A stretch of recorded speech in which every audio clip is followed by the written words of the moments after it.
everybody, welcome to The World This Week.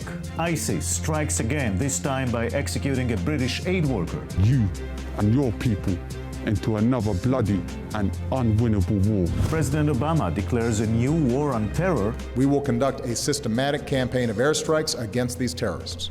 Exactly on the 13th anniversary of 9/11. Will Scotland say goodbye to the United Kingdom and create a wave of secession in Europe? It's our country that we love. It's the place that we love. And Apple is set for yet another revolution. These are some of the issues we'll touch upon this Sunday. Our panelists: Barbara Alpal-Rom, Defense News Bureau Chief in Israel; Alon Pinkas, former advisor to Israeli Prime Minister Ehud Barak. Let's start with the big speech. We're staying vigilant, and we're moving ahead with our strategy to degrade and ultimately destroy this terrorist organization. Alon, were you impressed? No, not impressed, but not impressed. He said what he had to say. He's going to do what he needs to do. You see the absence of any enthusiasm or determination or resolve in his voice and in his demeanor. But he knows he has to do this, and I think he's going to do this, given his quite impressive, I have to say, track record on terrorism. Barbara, reality caught up with him? He is going to be very hard-pressed to put meaning behind these words that it took so long for him to put into a policy framework. As we've known from the past 3 days, Secretary Kerry made the rounds. He was in Saudi Arabia and then in Turkey. He ended up in Cairo yesterday. And the more that he is pressing for a coalition, the more we see that this is still amorphous and very, very hard-pressed to come and put themselves on the line. Right. Well, before we continue, here's the best analysis that I've seen so far on this speech. Last night, our mom jeans wearing socialist Muslim dictator tyrant pacifist went full America yeah. As Americans, we welcome our responsibility to lead. This strategy of taking out terrorists who threaten us while supporting partners on the front lines is one that we have successfully pursued in Yemen and Somalia for years. I don't know if you want to cite a successful anti-terrorist strategy that we've been pursuing for years. It's like Pepe Le Pew citing his successful seduction strategy of relentless, unconsummated cat stalking. Alon, is this destined to fail? No.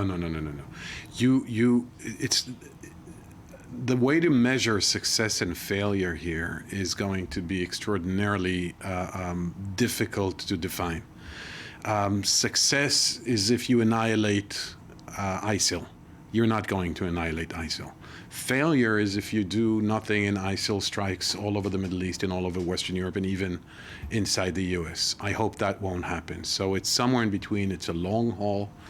If you look at Obama's track record on terrorism, we can judge his foreign policy, we can be critical of his foreign policy if we wish, but on terrorism, from Somalia to Yemen to Afghanistan to Iraq and particularly in Pakistan, his war on terrorism strategy has been pretty effective. Did it eradicate terrorism? No, but it can't. Barbara, if something happens in Europe or in the United States as a result of this, as a result of ISIS, ISIL, or whatever coming bad at him, this is history all over again. History all over again, and this is absolutely not the legacy that President Obama wants to leave. And as funny as this clip from Jon Stewart was, it's very, very sad because, again, who will be the coalition partners on the ground, and will they be from the region itself? You know, basing a strategy solely on air power is something that retired U.S. Air Force General Michael Hayden, the former director of the National Security Agency, he best compared it to casual sex. And if I may, he said it may provide some fleeting sense of gratification, but in the end it's meaningless if you have no commitment behind it. Now, of course, air power has been discussed as a means of occupying the ground, or at least holding the ground from the air for 2 decades. It was demonstrated to limited effect in Kosovo in 1999, but there were NATO troops in a European country. Here, it could take years and foment even more enemies if there are not regional partners on the ground. Isn't this the same conflict that Israel had in Gaza just a couple of weeks ago? On a bigger scale, yes. But by the way, not all of us take casual airstrikes as meaningless. But that's just a comment. Yes. But is it going to be effective enough without going on the ground? Well, no, it cannot. And the president was clear that he will not commit ground forces with the purpose of conducting a ground operation. But he's pointing to the Iraqi army Correct. and partners in the region to provide that needed support on the ground. We've been there before. We've been there. Look, 6 and months look, just ago, today, another Brit is being beheaded by ISIS. Yes, and it's graphic, which is why it kind of generates emotion and loathing in the world. But ISIS isn't doing anything that al-Qaeda didn't do. ISIS isn't doing anything that Iran and Saudi Arabia are doing within the framework of some constitution that they have. They're just disgusting, and they're easy to dislike, and they're easy to hate, and they're easy to feel terrorized by. And they're speaking English. And they're speaking Queen's English. That's true. And they're speaking in various accents, but all of which are indigenously English. So are we actually looking at a worldwide war on terror in the next months or years? Well, that's the thing. You can declare a war on terror, but until there is a consensus on the definition of terror, who are the terrorists? What is the enemy? And until the UN has been grappling with this problem, as you know, for decades. But you can't even say they're freedom fighters anymore. No, you can't. And this is a good point, because 3 things are probably in the process of changing. Our definition of what constitutes war and who constitutes a terrorism, as Barbara said. The laws of engagement, the laws and regulations overlooking or governing the conduct of military is going to change, military organizations, or militaries in plural. And thirdly, the conduct and the policies of human rights groups. Their models are not necessarily applicable. There are things that we cannot fathom that the US military, the Israeli military, the British military, or the Australian military would do in Iraq or in Yemen or in Gaza, which they may be forced to do in the context of this war. Let's all agree the world is changing. Thank you very much, Barbara Einelon. The Syrian opposition. Dr. Kamal al-Labwani is a Syrian doctor and artist, considered one of the most prominent members of the Syrian opposition. He was released from a prison near Damascus almost 3 years ago. This week, he attended a counter-terrorism conference at IDC in Herzliya, Israel. He joins us from there. Thank you very much for speaking to us. Yeah. Now, President Obama just declared a war on ISIS. Are you optimistic? I hope Mr. Obama discovers there is a people in Syria. They have he have a partner for defeating terrorism and the dictatorship, because we suffer a lot since 3 years and nobody sends of us now. We hope we can be partner to this coalition. Now, Obama made it clear that he will not cooperate with Assad, but only with the opposition. Is the opposition capable of fighting ISIS? The people of Syria now in refugee and in siege, so the people of Syria need help to organize themselves, because the state is failed now, and we need to build a political and military bodies can be very controlled and active to be a good partner. So we need to invest in ordination, in organization. So we are exist, but we need help to organize ourselves. Do you have any chance of defeating him? I think President Assad commit very big crimes against the humanity, against the people. So we cannot defeat terrorists by dictator, by another crime. The crimes must be defeated by justice, not by criminals. If we use Assad regime, That means you push all the people of Syria to be with Daesh. So it is not an option. Is there any cooperation or possible cooperation between the Syrian opposition and Israel?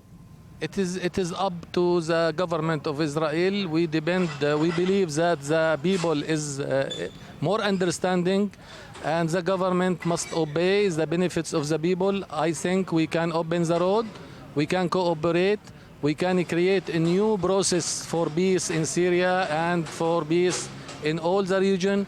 But it need to understand each other, to listen to each other. That's why I pass the border and jump all the enmity and try to open the doors and knock the door for peace.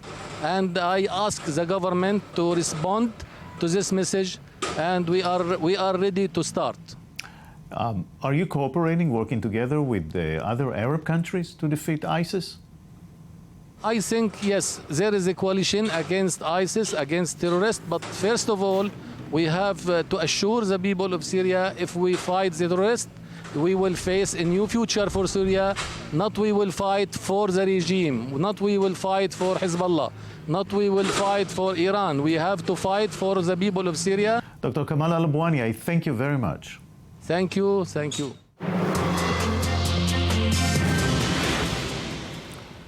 We are seeing a significant growth in the use of social networks by terrorist organizations. Professor Gabi Wieman from Haifa University and Wilson Center in Washington is an expert on the issue and also wrote the book Terror on the Internet, the New Arena. Thank you for joining us, Professor Wieman. Thank you for having me. Now, it looks like the YouTubes and Twitters and Facebooks of the world are now also some kind of terrorist weapons as well. Let's take ISIS, for example. Well, ISIS is actually a new boy in the neighborhood in terms of using the internet and its multiple platforms. Terrorists have been using the internet and all its platforms since the late 90s. So what we see now from ISIS is actually things that we have seen before. The only things that we noted in the recent, I would say, couple of years is the migration of terrorists into social media, that is adopting new online platforms. Yeah, and this is exactly what you're talking about in this conference. In what ways does social media serve the terrorists? Well, social media can be used for everything. Since there is nobody that governs it, nobody that censors it, nobody that owns it, in fact, terrorists can do whatever they want. And they actually do whatever they want. They recruit, they radicalize, they teach, they spread propaganda, they even launch psychological warfare campaigns with those beheadings. So everything that can be done on social media, they do it. Now, especially in the ISIS case, you see a very intensive and sophisticated use of these networks. What can you do about it? Well, it's very hard to control and to fight back. I think there are several measures that we can do. The first one, which seems natural, is to remove them from the net, to block them, to hack them, to prevent them from using all those platforms, online platforms. Well, this is almost impossible. This is the nature of the internet. Everyone can post and upload and download whatever they want. There's no way to, I would say, regulate it, censor it, own it, control it. So instead of trying to block them, which is futile and senseless, I think the better options are first, monitor what they do online and learn from it about the mindset, about the targets, about the plans, about the populations they try to reach and so on. Second is to launch counter campaigns, and that is to try to appeal to the same population on the same platforms with a different message, with a different vision, replacing death and suicide and I would say killing and torture with another narrative. But where's the limit? We'll see more beheadings on YouTube? I mean, YouTube is now a platform for murder, maybe by others as well? Well, online, there are no limits. There are no borders, there are no regulations, there are no laws, no police, no courts and no judges, and no punishment. You can do whatever you want. In fact, they are using it so well that within, I would say, months after the appearance of a new platform, let it be YouTube, let it be Twitter, Facebook, then Instagram, everything that comes online, they will learn how to use it. And there is actually no way to block them. Because there's no way to block the internet, there's no way to restart the internet. There are no police, no borders, and no laws, and no judges online. Maybe it's too convenient for counterterrorism intelligence gathering. Right. Counterterrorism can use terrorist presence online, and they have been using it. First, to learn about terrorists, to gather information, to learn about them, to know where they are, to learn what are they planning, who are the target populations when they launch propaganda or recruitment campaigns, what kind of attacks they have in mind, what kind of weapons they try to learn and teach. Second, online, you can play the cat and mouse game. That is, you can put some traps and try to find newcomers into the world of terrorism.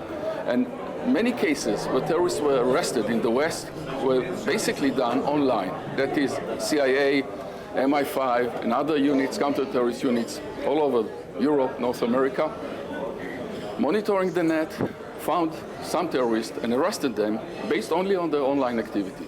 Professor Gabi Wieman, I thank you very much. Thank you. And this has been The World This Week. We'll see you here next Sunday. Have a great week.